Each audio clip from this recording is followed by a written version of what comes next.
Hello friends, मैं doctor नीलम आपका अपने चैनल स्टडी एंड रिसर्च में स्वागत करती हूँ। फ्रेंड्स, आज हम स्टडी करने जा रहे हैं पार्ट 8 और इसमें मैं आपको सॉल्व क्वेश्चन जो देने वाली हूँ 50। ये सभी क्वेश्चंस हिस्ट्री के हैं, हिस्ट्री के एमसीक्यूज़ हैं और जो न्यू व्यूअर है उनको मैं जानकारी दे दूँ कि हम प्रैक्टिस सेट सी कर रहे हैं और इसके पहले हमने प्रैक्टिस सेट ए और बी किया था। तो चलिए देर ना करते हुए अपने प्रैक्टिस सेट पे चलते हैं। इस तरह का वीडियो पसंद आता है तो लाइक शेयर सब्सक्राइब करें। सब्सक्राइब करने के बाद बेल आइकन की घंटी को जरूर प्रेस कर दें ताकि इस तरह का वीडियो मैं जब भी अपलोड करूं उसका नोटिफिकेशन आसानी से आपको मिल सके। तो कल हमने क्वेश्चन नंबर 125 तक सॉल्व कर लिया था। आगे के क्वेश्चन हमें सॉल्व करने हैं। तो क्वेश्चन नंबर 126 यहाँ पे सूची दी गई है। सूची ए को सूची 2 से हमें सम्मिलित करना है। तो देख लेते हैं हम सूची को।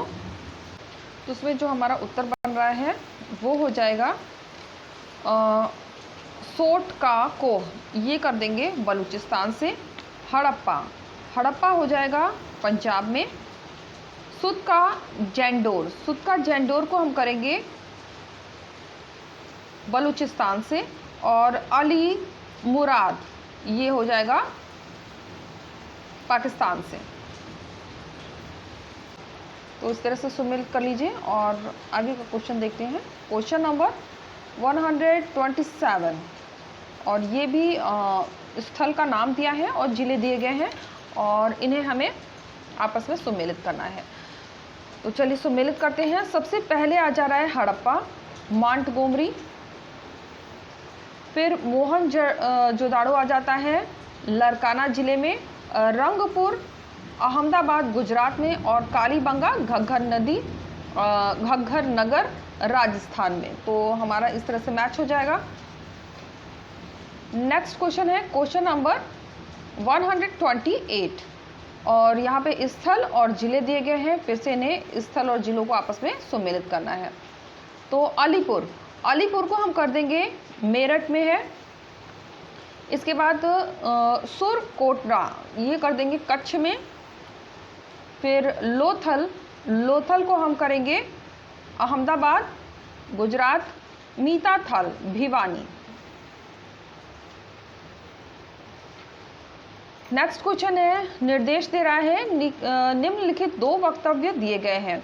कथन और कारण का क्वेश्चन है और कथन के अकॉर्डिंग हमें उत्तर देना है। तो यहाँ है हमारा कथन और कारण। तो सबसे पहले कथन दे रहा है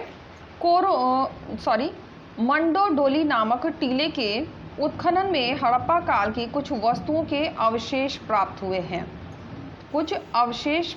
हैं। एक मिनट, करेक्ट है, इसे सही कर लेते हैं। फिर रीजन दे रहा है मंडोडोली नामक टीले का उत्खनन 1987 से 88 में हुआ। यह उत्खनन विभाग हरियाणा ने करवाया था। ये भी करेक्ट है। तो हमारा जो इसमें उत्तर बन जाएगा वो बन जाएगा ए आर। दोनों सही है लेकिन इसकी सही व्याख्या नहीं दे रहा है। ऑप्शन बी हमारा यहाँ पे करेक्ट होगा। नेक्स्ट क्वेश्चन देखते हैं। यहाँ पे एक कथन दे रहा है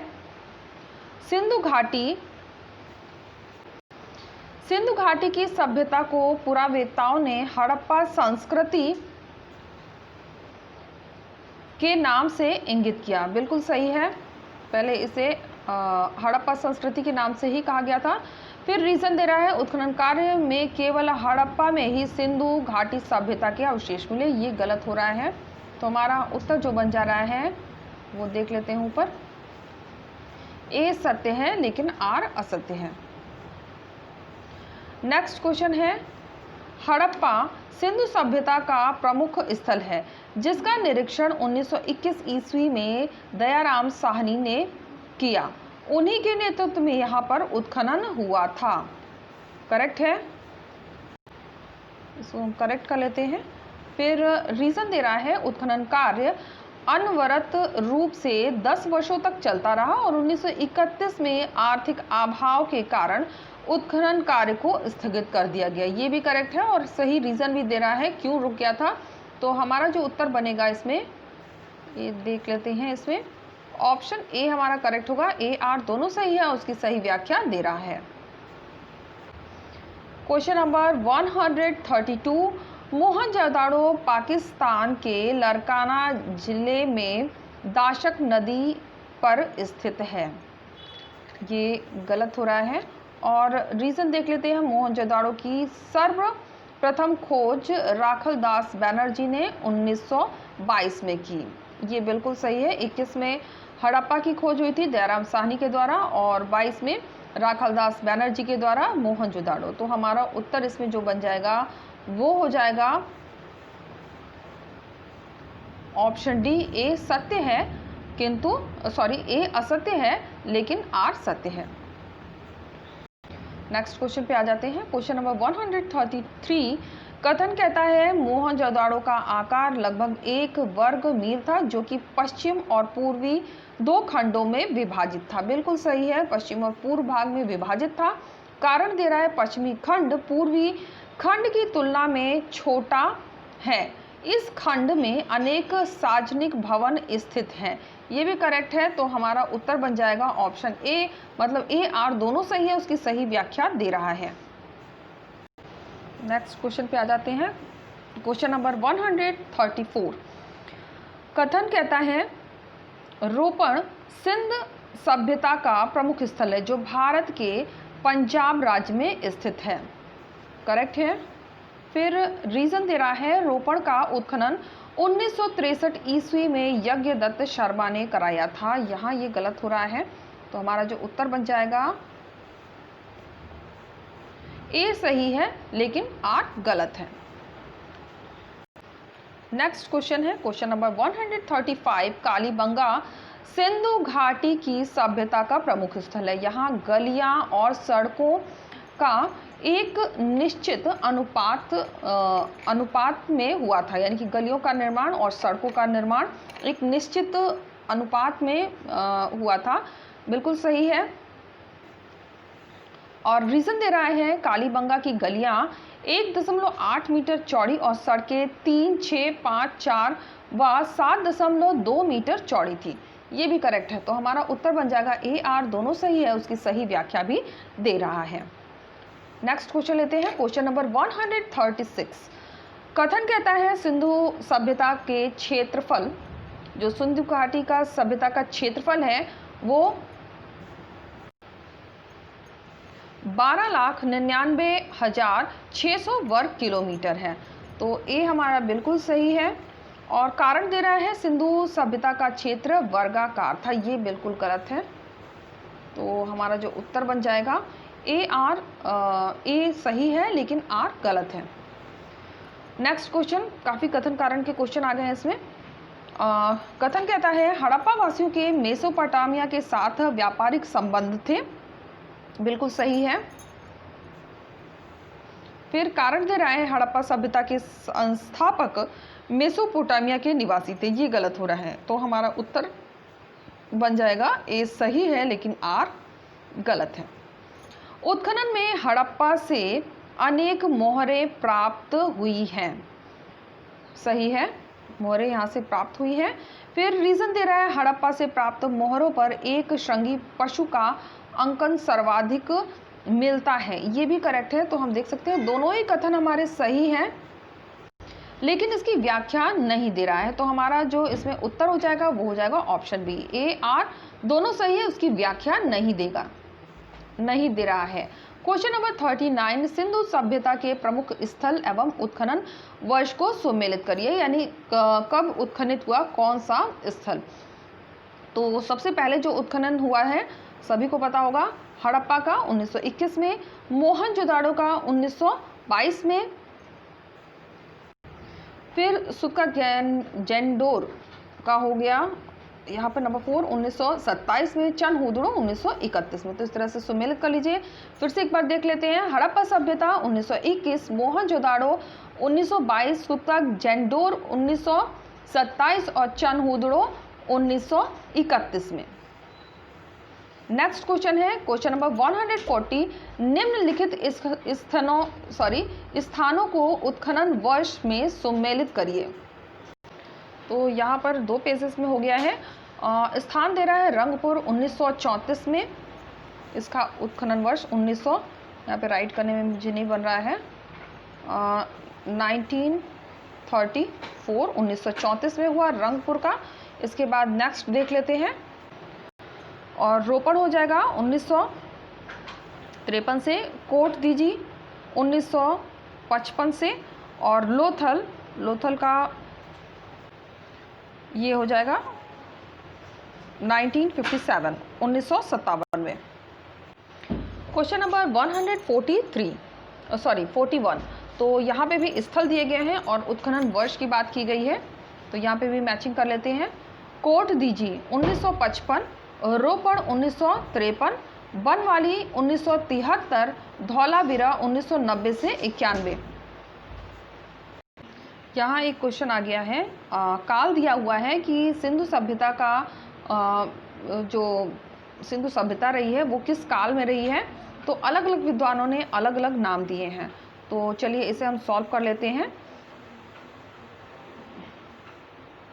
सबसे पहले 4000 ईसा पूर्व से 2500 ईसा पूर्व किसने कहा है, तो ये कहने वाले थे जॉन मार्शल। यहाँ हम ए लिख लेते हैं, जॉन मार्शल। इसके बाद 2500 ईसा पूर्व से 1500 ईसा पूर्व का काल मानने वाले विद्वान थे doctor V.A. Smith. Option B हमारा यहाँ पे हो जाएगा। इसके बाद 3200 ईसा पूर्व से 2750 ईसा पूर्व तक मानने वाले थे फ्रैंकफर्ट। ऑप्शन यहाँ पे हम सी लिख देते हैं। इसके बाद लास्ट बचता है 2800 ईसा पूर्व से 2500 ईसा पूर्व का काल मानने वाले थे फावरी। ऑप्शन डी हो जाएगा यहाँ पे।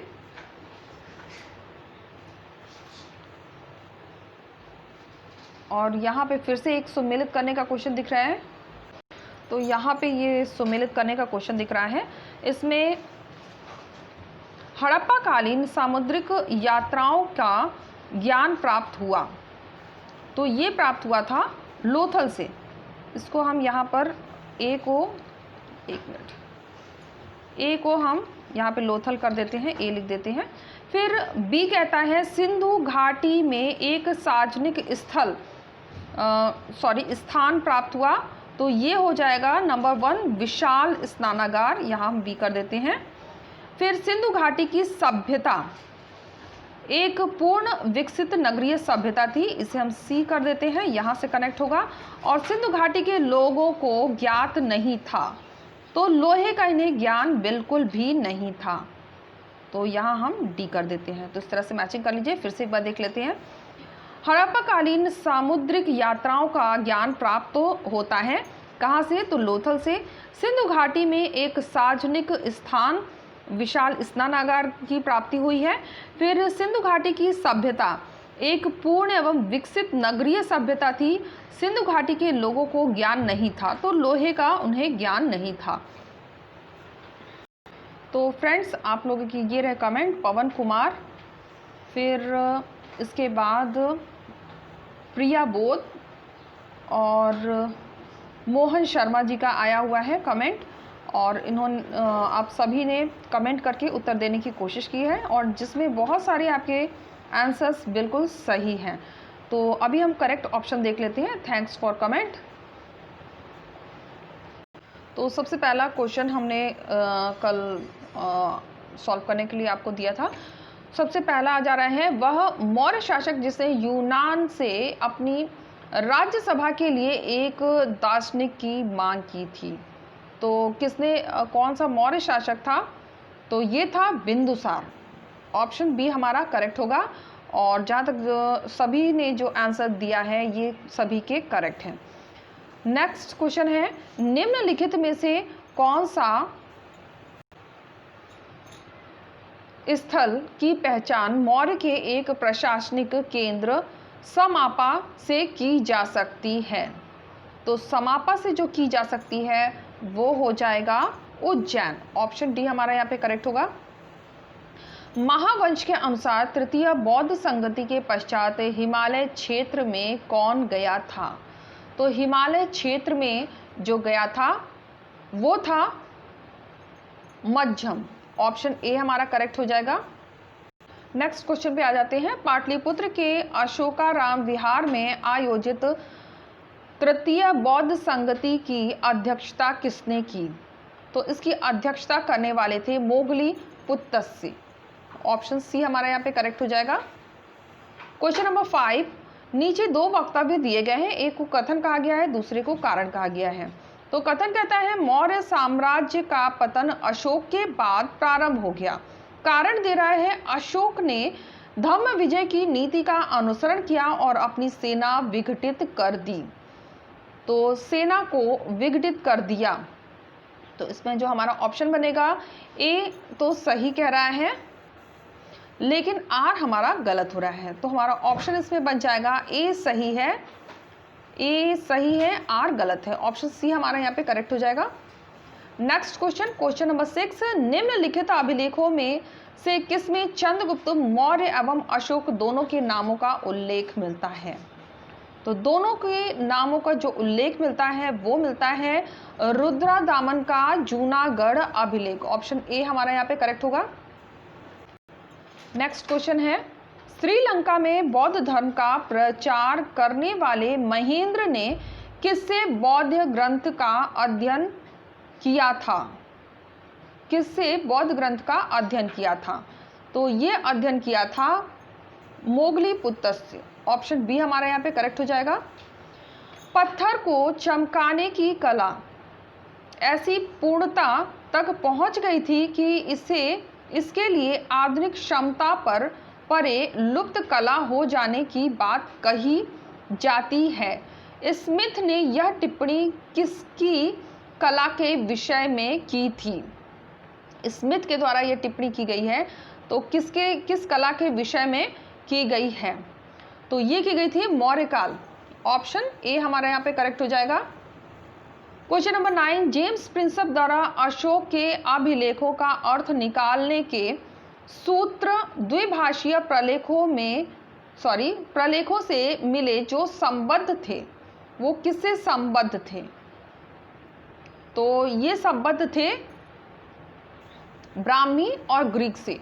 ऑप्शन सी हमारे यहाँ पे करेक्ट हो जाएगा, ब्राह्मी और ग्रीक। कौटिल्य का अर्थशास्त्र लिखा गया था। तो कौटिल्य का अर्थशास्त्र लिखा गया था ऑप्शन बी मौर्य काल में, चंद्रगुप्त मौर्य के समय कौटिल्य लेखक था। तो सभी को पता है कौटिल्य अर्थशास्त्र का लेखक था।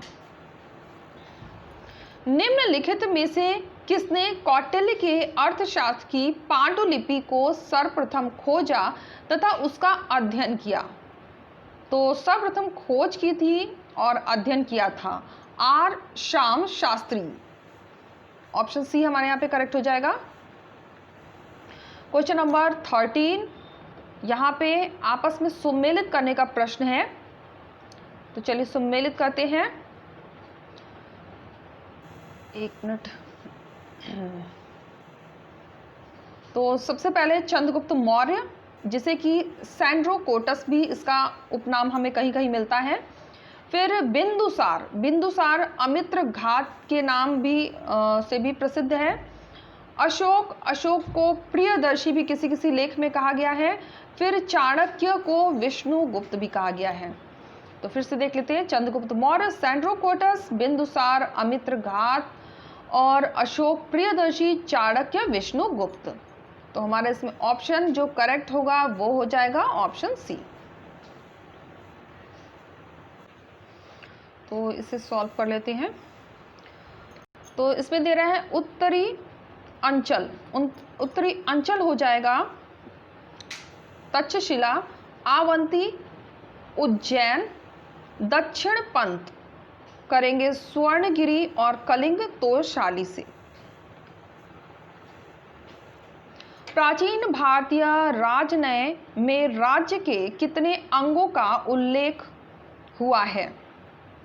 तो भारतीय राजनय में राज्यों के कितने अंगों का उल्लेख हुआ है? तो ये कुल अंग थे 7। ऑप्शन डी हमारा यहाँ पे करेक्ट हो जाएगा। दीपवंश तथा महावंश कृति है, तो सिंहली कृति है, ऑप्शन बी हमारे यहाँ पे करेक्ट होगा। निम्नलिखित में से किसमें यह वर्णित है कि बिंदुसार की मृत्यु के बाद अशोक और उसके भाई में गद्दी के लिए संघर्ष था, जिसमें कहा जाता है कि अशोक ने अपने अनेक भाइयों का वध कर दिया। तो ये कहाँ पर वर्णित है? तो इसका जो वर्णन हमें मिलता है वो मिलता है महावंश में, ऑप्शन सी हमारे यहाँ पे करेक्ट होगा। मौर्य काल में मृद भांडों को क्या कहा जाता है? तो मृद भांडों को कहा जाता था उत्तरी काली पॉलिश वाले मृद भांड, ऑप्शन सी करेक्ट होगा। मौर्य युग में उत्तराखंड में कौन सा वंश शासन कर रहा था?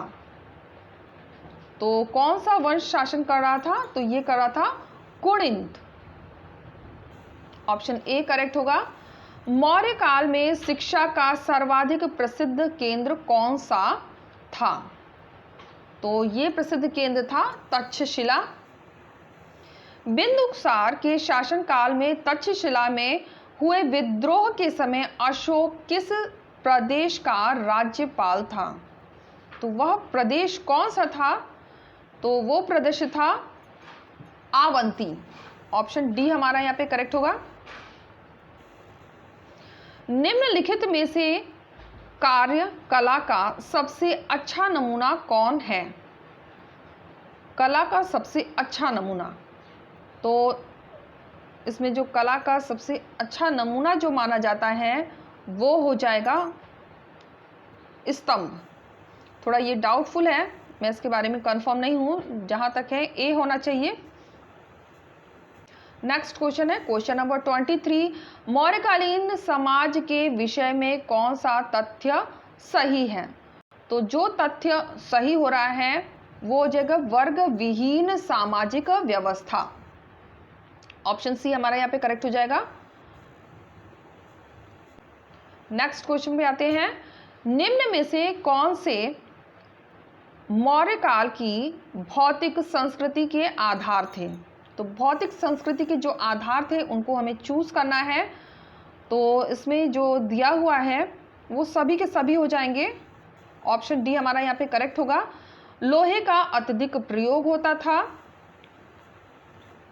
आहत सिक्कों का बहुमूल्य, उत्तर काले पॉलिश वाले मृद भांड की प्रचुरता थी, पक्की हुई ईंटों का प्रयोग होता था, वाय कूप का प्रयोग होता था। तो हमारा ये सभी के सभी हो जाएगा, भौतिक संस्कृति के ये सभी आधार थे। कहाँ? तो मौर्य काल में।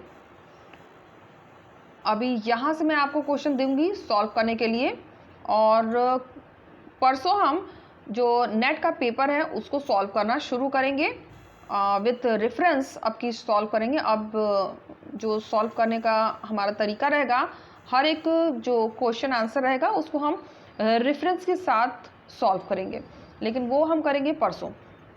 तो चलिए यहाँ से हम सॉल्व करना शुरू करते हैं। सॉरी, सॉल्व नहीं, आपको मैं क्वेश्चन दे रही हूँ। यहाँ पर निर्देश दिया गया है, निम्नलिखित प्रश्नों में दो वक्तव्य हैं, एक को कथन और कारण कहा गया है। आपको दोनों वक्तव्यों का ध्यानपूर्वक परीक्षण करना है और निर्णय करना है कि अच्छा ये कथन और कारण के यहाँ पे क्वेश्चन दिया है, और यदि ऐसा है तो क्या कारण है और कथन का सही स्पष्टीकरण कर रहा है कि नहीं, और उसके माध्यम से आपको उत्तर देना है। तो यहाँ पर आप देख सकते हैं कथन कहता है, सबसे पहला कथन है, पतंजलि का साक्ष्य देता है कि मौर्य काल में धन के लिए नए पथ और अंधविश्वास परिवर्तित हुए, और रीजन दे रहा है राज्य में किसी भी अप्रत्याशित आर्थिक संकट का सामना करने के लिए कोषागार का पर्याप्त भरा रहना आवश्यक था।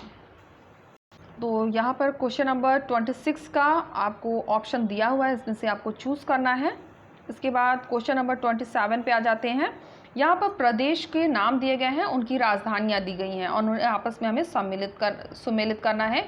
उत्तर पंथ, आवंती पथ, प्राशी और कलिंग, तो इन्हें आपस में सुमेलित करना है। फिर नेक्स्ट क्वेश्चन है, निम्नलिखित में से कौन सा एक मूर्ति शिल्प मौर्य काल का नहीं है? तो जो मौर्य काल के अंतर्गत नहीं आता है उसी को हमें इसमें से चूज करना है। नेक्स्ट क्वेश्चन, क्वेश्चन नंबर 29, यहाँ भी कथन और कारण का क्वेश्चन है, तो इसे रीड करने की आवश्यकता नहीं है। हम आते हैं क्वेश्चन पे। वर्ण संकर का धर्मशास्त्र के लेखकों ने अत्यधिक समर्थन किया और रीजन दे रहा है यह मिश्रित जातियों के प्रसार में सहायक हुआ। तो इसमें से कौन सा ऑप्शन हम चूज करेंगे? क्वेश्चन नंबर 30, निम्नलिखित शासकों पर विचार कीजिए। तो ये शासक दिए गए हैं, इनमें से कौन कौन से सुदर्शन झील से संबंधित हैं? तो जो सुदर्शन झील से संबंधित हैं उन्हीं का ऑप्शन इसमें से हमें चूज करना है। नेक्स्ट क्वेश्चन है क्वेश्चन नंबर 31, यहाँ पे भी सुमेलित करने का प्रश्न आ गया है। सूची 1 को सूची 2 से हमें सुमेलित करना है। सांची का स्तूप किससे संबंधित है? पुरुषपुर का पैगोडा कहाँ से संबंधित है? हाथी गुम्फा अभिलेख किससे संबंधित है? और शीनकोट अभिलेख किससे संबंधित है?